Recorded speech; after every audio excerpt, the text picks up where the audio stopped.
I'd like to begin and show you the debug perspective.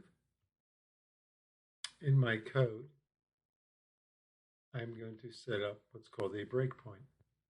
The way I do that is I come over to the line number that I want to have the program stop at, and I double click.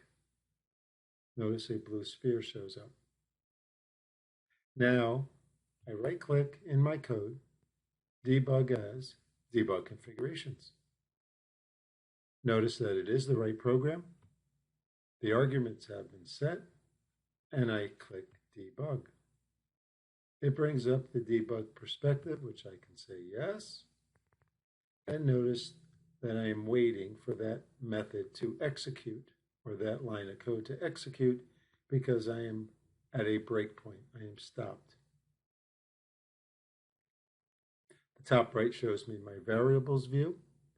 In my method, I have a variable args that has this array that got passed in through the command line arguments. If I step into this method up here by pressing this button, it actually brings me into the method that I'm asking to call. And then I can step over line by line as it executes. If I click step over, it does not go into the method. Here I'm stepping through every line of code that's being executed in my loops.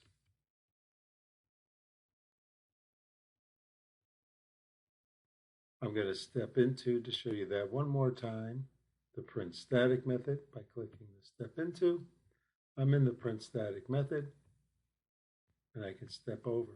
From here, I can step into this print class method by doing a step into. Notice I'm now in the print class method, and I can start stepping through that. It returns me to the print static method, which returns me back to my main method, and I can continue to step over the code line by line.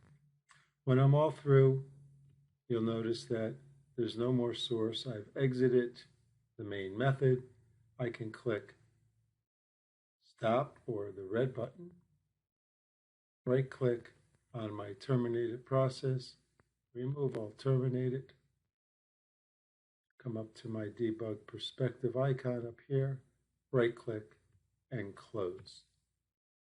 And that's an overview of the debug perspective.